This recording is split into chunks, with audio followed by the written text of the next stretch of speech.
So hello guys and आप सबका स्वागत है हमारे चैनल पे। एंड आज बहुत ही ज़्यादा इम्पोर्टेंट चैप्टर कवर कर रहा है कैलोरीमेट्री। अब ये इम्पोर्टेंट क्यों है भाई?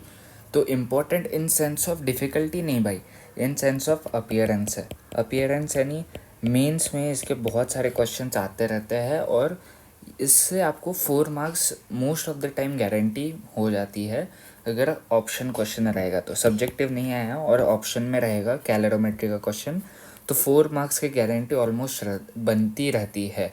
ठीक है, क्योंकि इसका डिफ़िकल्टी इतना नहीं है, आपको फार्मूलाज बस याद होने चाहिए, बाकी सब निपट जाएगा अपने आप।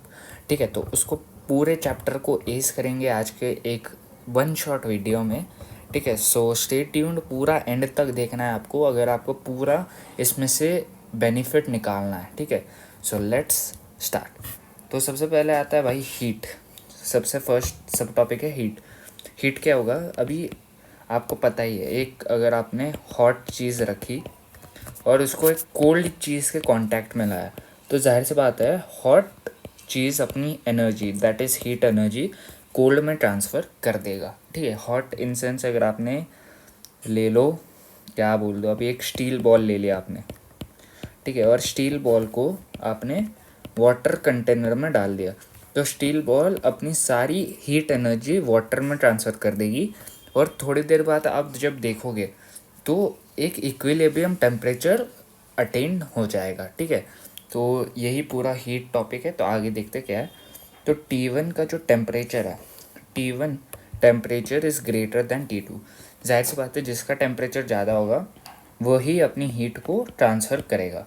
ठीक है, तो यहाँ पे T1 अपनी हीट दे देगा T2 को and heat will transfer from high temperature to low temperature. Important है, याद रखना। फिर आता है यूनिट। यहाँ पे कैलोरी होती है यूनिट हीट की। 1 calorie is equal to 4.81 joule और 1 इमेंशन, एक मिनट कुछ तो, ठीक है यहाँ पे क्या लिखा है 1, ओके भाई एक मिनट, प्रिंटिंग मिस्टेक, वहाँ पे राइटिंग मिस्टेक हो चुकी है एक, ये डायमेंशन है। ठीक है, तो क्या है ये 1 dimension is equal to mL²T-2। ठीक है, ये पूरा फॉलो होगा।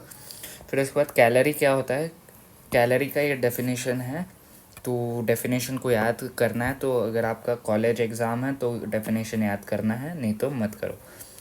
1 calorie is the amount of heat required to raise the temperature of 1 gram of water from 14.5 degree Celsius to 15.5 degree Celsius at 1 atm pressure.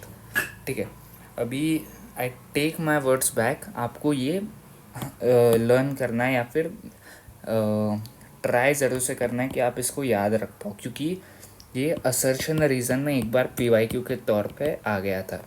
ठीक है, यानी एक PYQ में ये स्टेटमेंट को असर्शन रीज़न में उल्टा पुल्टा करके यूज़ कर दिया है। तो आपको इसको कभी भी मिस आउट नहीं करना, ये अच्छे से देख के जाओ भाई। ठीक है, आने के चांस कम है लेकिन आपको पता होना चाहिए। फिर आता है ये वाला टॉपिक। इसमें बेसिकली अपन फार्मूला देखेंगे हीट का, क्या फार्मूला है। तो ये देखो, ये पानी है, एक कंटेनर में रखा है जिसका टेम्परेचर डेल्टा T है।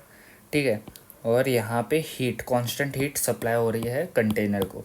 तो जाहिर सी बात है कंटेनर से यहाँ पे वाटर तक हीट पहुँच रही है। जाहिर सी बात है, तो वाटर क्या करेगा, हीट गेन करेगा, इसलिए वाटर का टेम्परेचर इंक्रीज़ होगा। क्या होगा, इंक्रीज़ होगा वाटर का टेम्परेचर। देयरफॉर फार्मूला सिंपल से बनता है delta Q is equal to MS delta T। S एक न्यू वेरिएबल है जो अभी अपन पढ़ेंगे। M यहाँ पे देख लो, M है mass of liquid, mass of water ले लो या फिर जो भी लिक्विड आपको दिया जाएगा उसका पर्टिकुलर मास M रिप्रेजेंट करेगा। ठीक है, अब S क्या बोलता है, S बोलता है specific heat capacity. S represent specific heat capacity. Specific heat capacity of water जो होती है वो 1 कैलोरी पर ग्राम पर डिग्री सेल्सियस होती है, या फिर उसको ही आप 1 कैलोरी पर ग्राम पर केल्विन भी लिख सकते हो। यानी यहाँ पे आप देखोगे तो डिग्री सेल्सियस और केल्विन में कोई फ़र्क नहीं पड़ रहा अगर आपका कैलोरी पर ग्राम अगर आपका स्टार्टिंग में है तो, with respect to calorie per ग्राम। लेकिन आप कैलोरी पर ग्राम को जूल्स पर केजी कर दोगे तो यहाँ पे देखो 4200 joules per KG kelvin represents S, right. तो ये इम्पोर्टेंट कुछ यूनिट्स है जो याद होनी चाहिए। Mainly most of the time आपको जब भी ये दिया जाएगा 4200, ये क्वेश्चन में इटसेल्फ मेंशन किया जाएगा, PYQ से बता रहा हूँ, PYQ के नज़रिए से, ठीक है। और ये जो यूनिट्स है ये आपको याद होनी चाहिए, ये आपको क्वेश्चन में नहीं दिया जाएगा, बस आपको दिया जाएगा स्लैश करके जूल्स पर सॉरी डैश करके कैलोरी पर ग्राम, और आपको इस यूनिट में वैल्यू निकालनी है, ठीक है। फिर उसके बाद आता है heat capacity, that is M into S. S represents specific heat capacity same as above.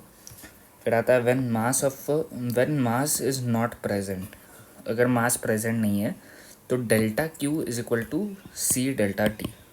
अगर आपको क्वेश्चन में मास नहीं दिया और पूछा है डेल्टा Q निकालो, स्पेसिफिक हीट कितना सप्लाई है वो बताओ, हीट का सप्लाई, तो आपको C इंटू डेल्टा T करना है, ठीक है। C क्या होता है, C बेटा होता है हीट कैपेसिटी। ये आपको नोटेशन से याद होने चाहिए, ठीक है। Specific heat capacity is denoted by C and heat is denoted by Q। अगर ये याद नहीं हुए तो आपको फार्मूला लर्न करके कुछ फ़ायदा नहीं होगा, आपको नोटेशन याद नहीं है तो, ठीक है। तो सबसे फर्स्ट काम है नोटेशन याद रखना है, और वो नोटेशन किसको रिप्रेजेंट करता है वो याद रखना है, फिर ही आप फार्मूला लर्निंग के स्टेप पे जाओगे, ठीक है। मोलर हीट कैपेसिटी SM से डिनोट किया जाता है। Heat required to raise the temperature of 1 mole of substance by 1 degree Celsius is known as molar heat capacity. इसका फार्मूला बहुत आसान है, delta Q is equal to NSM delta T। बहुत ही आसान सा फार्मूला है, आपको याद रखना है। यानी देखो N क्या रिप्रेजेंट करेगा, नंबर ऑफ मोल्स रिप्रेजेंट करेगा सर। SM क्या, मोलर हीट कैपेसिटी रिप्रेजेंट करेगा। Delta T change in temperature represent करता है, ठीक है। अब इसमें और कुछ इन डेप्थ जाने की ज़रूरत नहीं, इतना आपको याद रखना है बस। फिर आता है principle of calorimetry. Principle of calorimetry क्या स्टेट करता है, according to this in an isolated system heat lost by the body having high temperature is equal to heat gained by the body having low temperature। very important, ठीक है। ये एकदम basic है, लेकिन this basic is one and only the principal of calorimetry, ठीक है। तो ये प्रिंसिपल आपको याद होना चाहिए कि हीट ट्रांसफ़र हमेशा वही बॉडी करेगी जिसके पास ज़्यादा हीट है विद रिस्पेक्ट टू, जिसका टेम्परेचर ज़्यादा है with respect to another body, right. तभी हीट ट्रांसफ़र होगी from higher temperature to lower temperature body पे, एंड ये सब होना चाहिए आइसोलेटेड सिस्टम में। सर आइसोलेटेड सिस्टम यानी मतलब भाई क्लोज्ड सिस्टम होना चाहिए, अब क्लोज्ड सिस्टम मतलब कोई अलग से इंटरफेरेंस नहीं होना चाहिए, सिर्फ 2 बॉडीज़ होने चाहिए और उनके बीच में हीट ट्रांसफ़र होगा, और कोई अलग से एलिमेंट आपको इंट्रोड्यूस नहीं करना, उसको बोला जाता है आइसोलेटेड सिस्टम। अभी आता है एक नोट है, the principle is based on energy conservation principle / law. बहुत ही इंपॉर्टेंट है, भी एनर्जी कंजर्वेशन प्रिंसिपल और लॉ के ऊपर बेस्ड है प्रिंसिपल ऑफ कैलोरीमेट्री, ठीक है। ये क्या बोलता है भाई, ये अभी सबको ही पता होगा। ये एनर्जी कंजर्वेशन क्या बोलता है, heat energy can neither be created nor be destroyed, वही है, उसके ऊपर ये पूरा बेस्ड है, ठीक है। इन आइसोलेटेड सिस्टम, ठीक है। T2 ग्रेटर देन T1 वाला केस हमने लिया है, तो यहाँ पे M2S2T2 और M1S1T1 दोनों को ऐड किया गया है, ठीक है। तो अभी सीन क्या होगा, ये देखो, ये दोनों बॉल्स है, ले लो, ये दोनों एक स्पेरिकल मास है, मास M1 M2 S1 S2 वो सब दिया गया है। Applicable when only 2 liquid are present, ये मास नहीं है, माय बैड, मास नहीं है ये बेसिकली 2 लिक्विड आप मिक्स करने वाले हो, तब का सीन है method 1। Heat gain equal to heat loss, direct कर देना MS डेल्टा T, ये होता है डेल्टा T, ये भी M2S2 डेल्टा T, ठीक है, पूरा सेम प्रोसीजर। मेथड 2 क्या है, एप्लीकेबल व्हेन 2 और मोर लिक्विड आर प्रेजेंट। ये ध्यान रखो, ये एप्लीकेबल है जब सिर्फ 2 लिक्विड प्रेजेंट है, 2 से कम नहीं, 2 से ज़्यादा नहीं, ओनली 2। और ये तब एप्लीकेबल है जब दो रहेंगे तभी भी कर सकते हो, और 2 से ज़्यादा रहेंगे तभी भी कर सकते हो। तो अगर आपको आपका जो प्रेशर है दिमाग का वो कम करना है फार्मूला से रिमेंबरिंग के वक्त, तो आप इसको न करे हुए ये फार्मूला को लर्न कर सकते हो। लेकिन मोस्टली ये वाले फार्मूला से लेस नंबर ऑफ क्वेश्चंस आएंगे एज़ कम्पेयर टू दिस, क्योंकि इसमें थोड़ा टाइम ज़्यादा लगता है। मेथड 2 समझ लिया, 2 या फिर 2 से ज़्यादा लिक्विड होना चाहिए। डेल्टा हीट गेन नहीं sorry sum of heat gain is equal to zero. ये जो सिग्मा का साइन है ये क्या बोलता है, heat gain is equal to zero, यानी सम ऑफ हीट गेन। तो ये देख लो, ये फर्स्ट लिक्विड हो गया, first liquid, second liquid, third liquid, और ऐसे अप टू n लिक्विड। इन सब का जो एडिशन करोगे ना तो वो ज़ीरो के बराबर होगा। तो ऐसे ही आपका फॉर्मूला बनेगा। अभी एक छोटा सा इंट्रोडक्शनरी या फिर टॉपिक से फेमिलियर होने के लिए एक क्वेश्चन को निपटाते हैं। बोला है 15 gram of water at 30 degree Celsius is mixed with 5 gram of water at 10 degree Celsius. ठीक है सर, हम क्या लगेंगे, heat gain equal to heat loss that is this, क्योंकि सिर्फ 2 ही लिक्विड प्रेजेंट है, वही बोल रहा हूँ। 2 लिक्विड वाला बहुत फ्रिक्वेंटली आता है as compare to more liquid. ठीक है, हीट गेन इक्वल टू, अरे किधर, heat gain equal to heat loss, formula लगाना है। वही फार्मूलाज में आपको वैल्यू डालने हैं। पहले में m का वैल्यू क्या आएगा, हीट गेन कौन कर रहा है, जिसका टेम्परेचर कम है वो हीट गेन करेगा, और जिसका टेम्परेचर ज़्यादा है वो हीट लॉस करेगा। समझ रहे हो, ये मेन कॉन्सेप्ट है, ये भूलना नहीं है। तो अभी ये सिंपल सा वैल्यूज़ डालने हैं आपको। और ये भी एक इम्पॉर्टेंट चीज़ है जो आपको पता होनी चाहिए, बहुत ही ज़्यादा इम्पोर्टेंट। एस फॉर, अलग कलर से लिखता हूँ, एक मिनट। एस फॉर वाटर, पानी के लिए H2O के लिए S की जो वैल्यू है ना वो ऑलवेज इक्वल टू 1 है। ठीक है, 1 के बराबर होगी S की वैल्यू। तो आपको इसमें कभी मिसमैच नहीं करना। और S की value, S I mean to say ये वाला, एक मिनट, यहाँ पे S दोनों वाटर है तो दोनों 1 यहाँ पे हमें मिलेंगे, 1 क्वांटिटी उनकी रहेगी। ठीक है, सो इम्पोर्टेंट है ये क्वेश्चन में, आपको बहुत बार दिया ही नहीं जाएगा, आपको लगाना पड़ेगा खुद से। नेक्स्ट क्वेश्चन, 3 लिक्विड, ये देखो आप कर लोगे ना अभी कैलकुलेट, सब वैल्यूज़ बता दिए, वैल्यूज़ डालने, एंड में आंसर आएगा 25 डिग्री सेल्सियस। आपको पहले पॉज करना है, क्वेश्चन सॉल्व करना है, आंसर मैच हो रहा है क्या देखना है, तभी जाके ये वैल्यूज़ कैसे पुट किए, क्योंकि एकदम डिटेल्ड है, स्टेप बाय स्टेप सोल्यूशन है, तो कोई टेंशन वाली बात नहीं है। अभी नेक्स्ट क्वेश्चन है, 3 liquid are mixed with parameters as shown, find the final temperature TF of the mixture.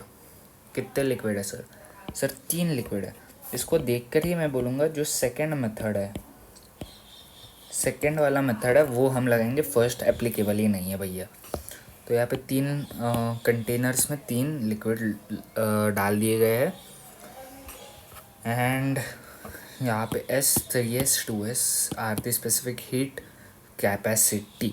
अब बहुत लोग बोलेंगे सर ये आपको कैसे पता चला, तो भाई मेरे भैया देख लो, यहाँ पे सोल्यूशन लिखा है, ये सोल्यूशन का पार्ट नहीं है, ये उन्होंने क्वेश्चन में मेंशन है, ये क्वेश्चन का डायग्राम है। टेम्परेचर दिया गया है, सॉरी यहाँ पे, फिर स्पेसिफिक हीट कैपेसिटी दी गई है, मास दिया गया है। तो अभी करना क्या है, सिंपल से वही फॉर्मूला लगाना है, एंड वैसा निकाल के आपको यहाँ पे एक ये होमवर्क के लिए, ठीक है, this is an homework question.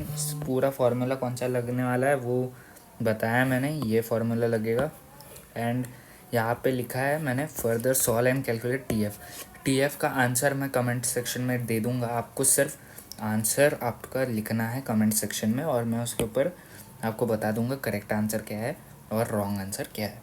ठीक है, so with this we complete our starting का जो भी basics required to further go in detail with complex situations in this chapter, right? तो हीट हमने निपटा दिया, बेसिक कैलोरी निपटा दिया, फिर हीट कैपेसिटी देख लिया हमने, डेल्टा क्यू देख लिया, मोलार हीट कैपेसिटी देख ली, प्रिंसिपल ऑफ कैलोरीमेट्री देख ली, and this important isolated system formulae देख लिए, क्वेश्चंस उसके एप्लीकेशन पे देख लिए, 1 question for each formula. And now we will go and see what this topic hides inside it, right?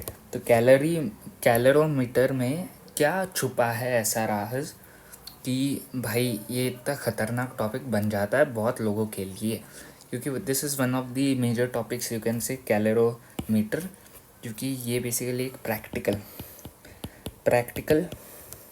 Topic है. प्रैक्टिकल टॉपिक है, नहीं इसको आप प्रैक्टिकली कर सकते हो. तो ये चैप्टर वही है, कैलोरीमेट्री एक प्रैक्टिकल चैप्टर है, राइट. तो आपको थोड़ा सा इस चैप्टर के साथ पेस अप रखना पड़ता है, एंड क्योंकि ये आपके प्रैक्टिकल्स में भी आ सकता है, फिज़िक्स के प्रैक्टिकल्स क्लास 11 कॉलेज में, ठीक है.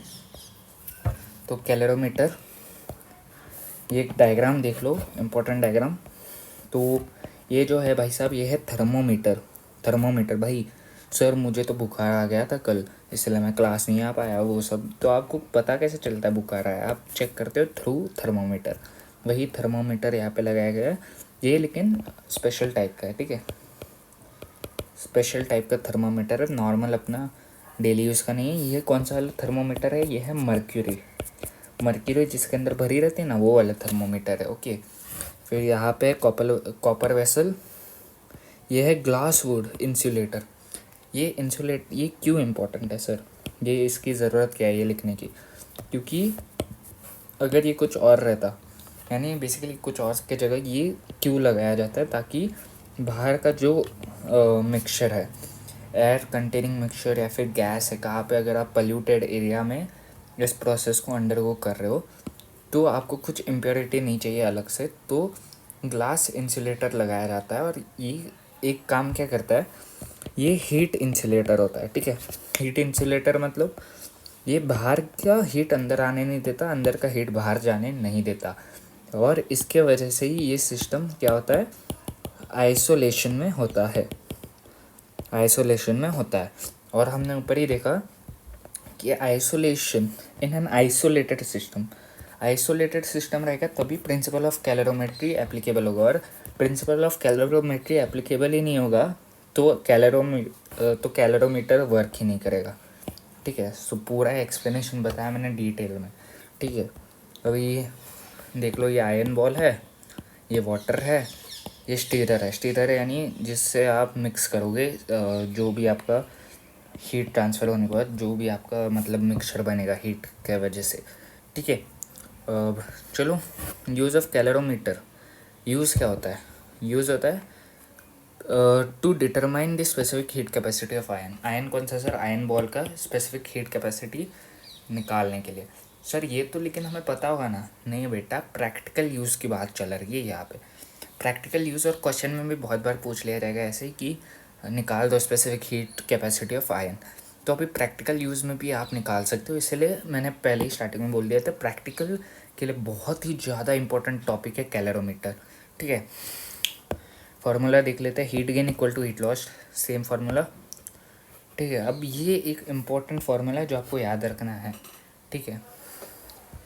देखो फार्मूला घूरो, MWHW क्या रिप्रेजेंट करेगा? वाटर.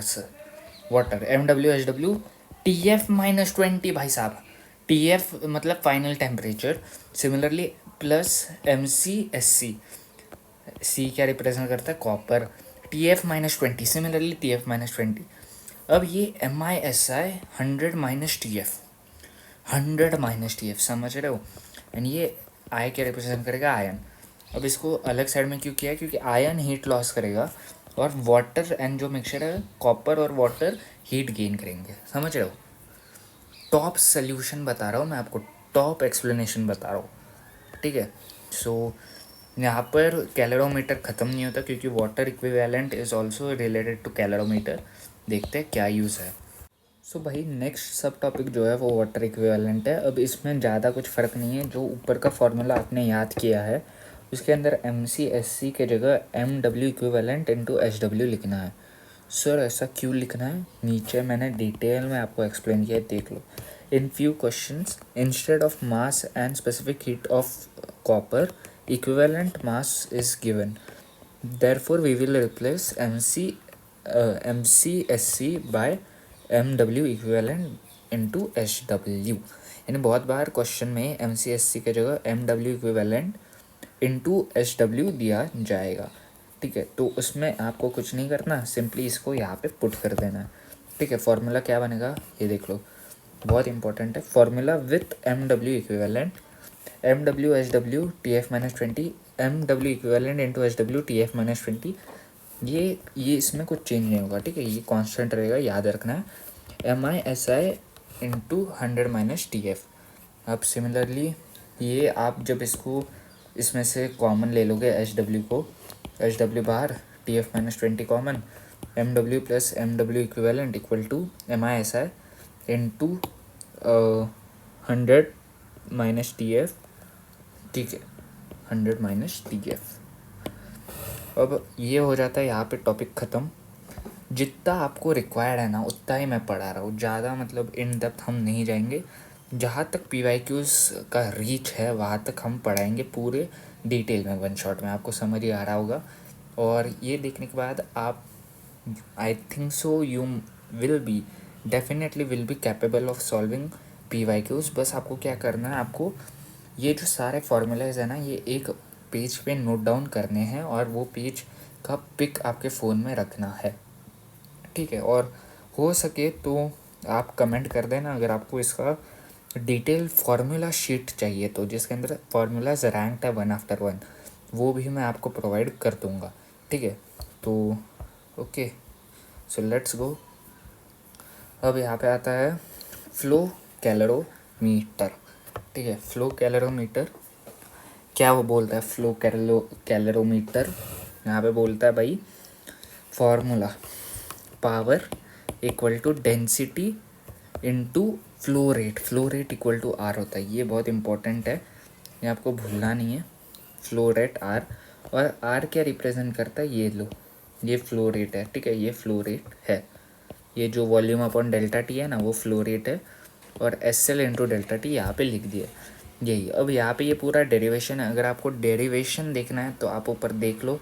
डेरिवेशन का कुछ इतना सीन नहीं, क्योंकि डेरिवेशन से बहुत कुछ फ़ायदा नहीं होने वाला आपको। यहाँ पे delta Q MSL delta T upon T, तो delta T by small delta T कर दिया, तो जाहिर सी बात है मास, तो डेंसिटी कैसे आप लाओगे? डेंसिटी होती है सर, मुझे अगर मास चाहिए तो मैं उसको डेंसिटी इंटू वॉल्यूम लिख सकता हूँ, ये डेंसिटी है, ठीक है। तो मास के जगह हमने डेंसिटी रिप्लेस कर दिया और वॉल्यूम ऐड कर दिया, क्योंकि mass into density into volume gives us mass, right. कौन से रिलेशन से, रुको मैं एकदम डिटेल में अच्छे से लिखता हूँ। कलर, हाँ ये देखो, density equal to mass upon volume होता है, हाँ ठीक है। तो हम क्या कर रहे हैं, ये मास हमें यहाँ से ये मास चाहिए, तो मैं क्या करूँगा, mass equal to density into volume रख दूँगा। डेंसिटी यहाँ से ये आ गई, वॉल्यूम यहाँ से ये आ गया, और पूरा फार्मूला वैसे का वैसा रहेगा। और उसके बेस पर ही हमने यहाँ पे यही फार्मूला को नीचे लिखा है, ठीक है। समझ रहे हो, पूरा अच्छे से समझाया है, डेरिवेशन भी बता दिया, एक्चुअल फार्मूला भी बता दिया आपको। अभी कोई टेंशन नहीं, तो निपट जाएंगे इसके भी क्वेश्चंस। आपको ये फार्मूला याद रखना है, ठीक है। आपको समझ जाएगा कब, क्योंकि क्वेश्चन में जब भी पावर मेंशन किया रहेगा तब आपको समझ जाना है कि फ्लो रेट का क्वेश्चन है, फ्लो कैलोरीमीटर का क्वेश्चन है, क्योंकि पूरे चैप्टर में पावर का यूज़ कहाँ पर भी नहीं है। ऐसे ही आप क्वेश्चंस को अलग अलग करते हो इनटू डिफरेंट कैटेगरी, समझ लो। फार्मूला हो गया। Change of state, very very very important, very मतलब क्या ही बोलूँ, इतना ज़्यादा इंपॉर्टेंट है, और मेंस में बहुत क्वेश्चन आते हैं इसके। देखो, during the change of state temperature of this substance do not change on supplying the heat. बहुत इंपॉर्टेंट है कि जब भी चेंज ऑफ स्टेट होता रहता है तब टेम्परेचर ऑफ सब्सटेंस, जो सब्सटेंस अपना स्टेट को चेंज कर रहा है, उसका जो इनिशियल टेम्परेचर है ना, initial T will be equal to final T, यानी वो अपना टेम्परेचर चेंज नहीं करेगा भले ही उसका स्टेट चेंज हो जाए। समझ रहे हो, सप्लाइंग हीट पे वो अपना टेम्परेचर चेंज नहीं करेगा। अब यहाँ पे both solid and liquid state और लिक्विड और vapour state of this substance को exist at thermal equilibrium during the change of state. अब ये रीज़न है जिसकी वजह से, यानी बेसिकली ये यार आप बोल सकते हो ये असर्शन है और ये रीज़न है, इसी रीज़न की वजह से ये पूरा अपने को मिलता है। ठीक है, अभी क्या आएगा देख लो, ice plus water plus steam. अब ये क्या है सर, ये समझ में नहीं आ रहा, दिमाग के बाहर है। तो सबसे पहले आइस है -10 डिग्री सेल्सियस पे, उसको प्रोवाइड किया हमने हीट जब प्रोवाइड करेंगे, इसको देख लो -10 डिग्री सेल्सियस पे है, यहाँ से हीट प्रोवाइड की जा रही है कंटिन्यूसली। तो ये आइस 10 डिग्री का जो होगा वो 0 डिग्री सेल्सियस पे पहुँच जाएगा, तभी भी उसको टेम्परेचर यहाँ पे उसका इंक्रीज़ किया जा रहा है।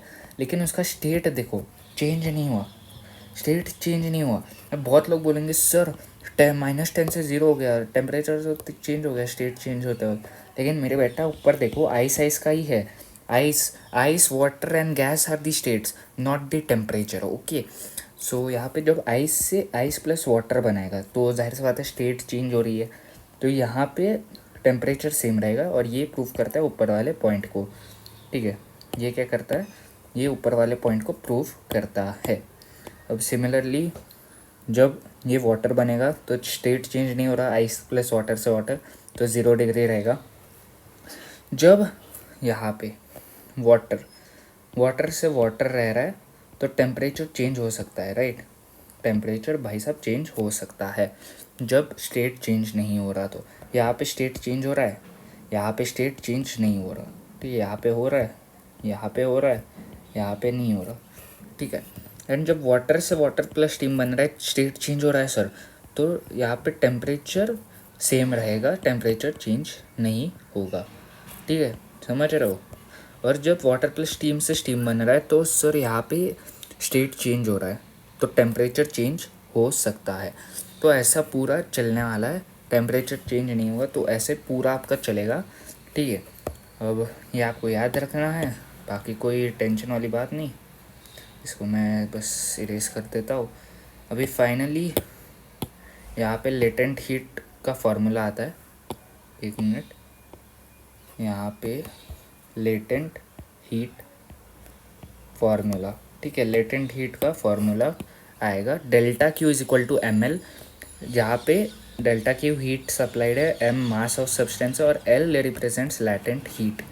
अब लैटेंट हीट ऑफ फ्यूजन है, ठीक है, latent heat of fusion for ice होता है 80 कैलोरी पर ग्राम, ये याद रखना है। और latent heat of vaporisation for water is 540 calorie per ग्राम।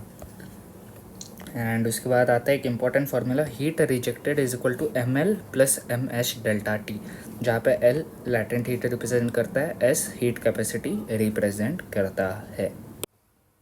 तो यहाँ पे अब एक क्वेश्चन दिया है और ये क्वेश्चन क्या कहता है कि जो आइस है भाई साहब, आइस जो है वो -5 डिग्री सेल्सियस पे प्रेजेंट है और आइस कन्वर्ट हो जाता है आइस में 0 डिग्री सेल्सियस पे, और फिर आइस से वो कन्वर्ट हो जाता है वाटर में 0 डिग्री सेल्सियस पे, वाटर से वाटर में 100 degree Celsius, and from water to steam at 100 degree Celsius. तो उन्होंने क्या बोला है, तो हमें निकालना है हीट रिक्वायर्ड, यानी ये जो पूरी प्रोसेस हो रही है इसमें हीट कितना रिक्वायर्ड हुआ है, डेल्टा Q कितना है वो बताना है। तो सिंपल सा फार्मूला है वही, आपको यहाँ पे MS डेल्टा टी लगाना है, यहाँ पर MLF लगाना है, यहाँ पे MSW डेल्टा टी लगाना है ये पूरा, और यहाँ पे ML लगाना है।